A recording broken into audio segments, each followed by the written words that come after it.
You expect me to believe she built that? The words dropped like acid across the glossy studio floor. 16-year-old Nia Carter stood behind her homemade solar spectrometer, hands trembling slightly, though her face remained still.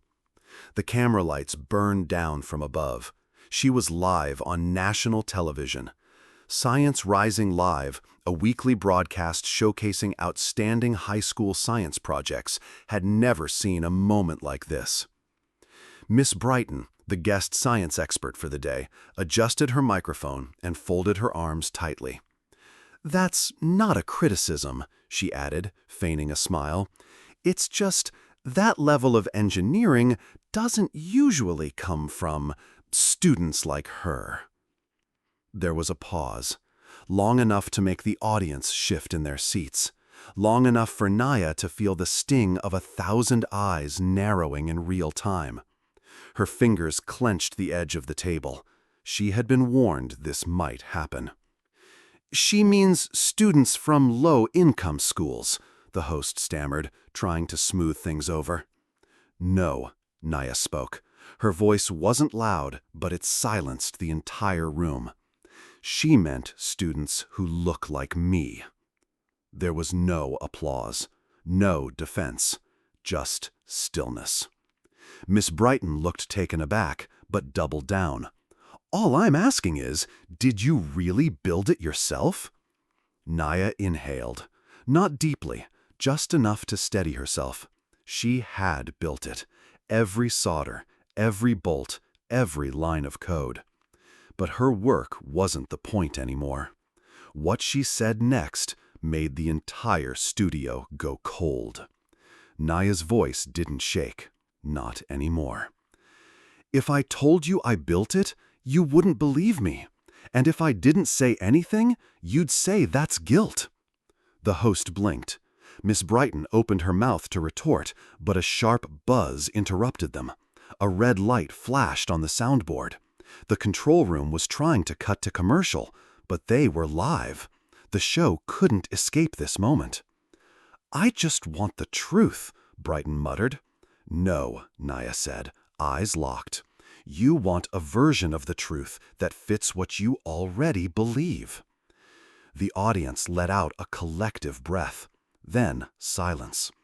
Nia turned slightly toward the camera, not for drama, but because she knew someone out there needed to hear it. "You teach science, Miss Brighton. You should know the difference between doubt and bias." Somewhere backstage, a technician whispered, "Phones are blowing up." Back in the control booth, producers frantically signaled for a topic change, but the host was frozen in place, caught between scandal and shock. Then, twist. The studio phone rang, loud, piercing, unplanned. The host hesitated, looked to the producer, then picked it up live. "This is Science Rising Live. You're on the air." A pause. "NASA?" she whispered. All eyes turned. Yes, she's here." Then she held out the phone to Nia. Her hand visibly shook. Nia stepped forward. She didn't rush. She didn't smile. She simply said, "This is Nia Carter." The whole room held its breath. Then came a voice on the line that would change everything. "Nia," the voice crackled over the speakerphone, rich and steady. "This is Dr. Elena Shaw from NASA's Astrophysics Division. We've been watching the segment live." The room froze. Even Miss Brighton, for the first time, stopped posturing. "We just wanted to confirm publicly," Dr. Shaw continued, "that the solar spectrometer design presented by Nia Carter was reviewed last month through our Student Outreach Challenge. It not only passed every benchmark, it ranked first nationally. She's been invited to intern with us this summer, fully funded." Gasps echoed across the studio. A few camera crew members instinctively turned their lenses toward Miss Brighton, who now stared blankly at the floor. The host scrambled to recover. "Dr. Shaw, are you saying NASA has already verified this work?" Every detail. She built it entirely on her own. And her coding solution?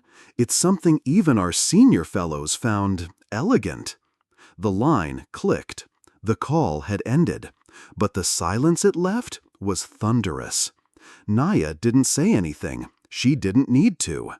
The audience erupted, not in cheers, but in that reverent kind of applause reserved for something bigger than winning, for dignity reclaimed, for wrongs exposed.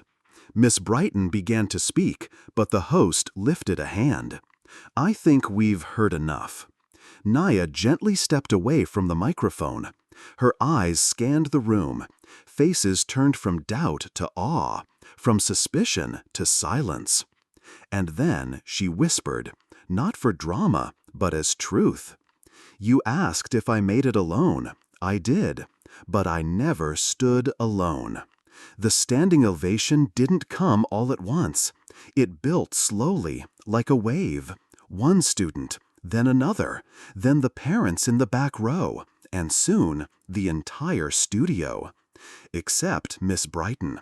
She sat frozen, her hands clenched in her lap, lips pursed shut. For the first time, she wasn't the smartest voice in the room. But Nia wasn't gloating. She didn't bask in the applause. She simply returned to her science table and began carefully packing her equipment, piece by piece. Her fingers moved with care, not just for the machine, but for what it had cost her to build it. The host, still stunned, stepped toward her. "Nia, is there anything else you'd like to say before we end the segment?" Nia paused. Then she looked directly at the camera. "I didn't come here to prove anything to her," she said softly.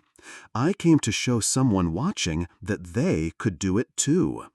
Another pause, deeper, sharper. "And to the girls who look like me, who get questioned before they're even heard, don't wait for permission to be brilliant." There it was. Miss Brighton stood, adjusted her blazer, and walked off the stage without a word. But not before meeting eyes with Nia one last time. There was no anger now, just a crack of something else. Shame, maybe, or understanding. Behind the scenes, a producer whispered, "This is going viral, like national." But Nia didn't stay to watch. She simply picked up her spectrometer and stepped off the stage. Outside the studio, the morning sun cut across the sidewalk like gold. Nia Carter stood alone for a moment, hugging her equipment case against her chest. A few people exited the building, parents, students, crew, but they kept a respectful distance. Some offered soft nods. A quiet man in a NASA hoodie mouthed, "Well done." She smiled barely. Her phone buzzed nonstop in her pocket. Interview requests, news alerts, reposts. But Nia didn't check it. She walked to the nearest bench and sat down, not because she was tired, but because she needed stillness. She opened the case and looked at her spectrometer, now resting quietly.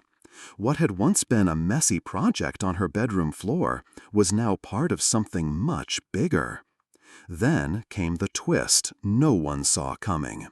The host approached, not with cameras or a mic, but with a folded envelope. "We found this backstage," he said. "Said it was left for you." Inside was a short, handwritten note. "I was wrong. I see that now. I hope someday you'll help me see more. S. Brighton." Nia didn't smile. She didn't tear up. She just folded the letter, placed it beside her device, and whispered to no one in particular. "I don't need her to be sorry. I need her to be better." Then she pulled out a sticky note and pressed it beside the spectrometer. It read, "This time they saw me." And in the softest moment of all, Nia stood, turned into the light, and walked on. Never let someone else's doubt become your limit. If this racist story moved you, leave a comment below, share your thoughts, and subscribe for more powerful stories that deserve to be heard.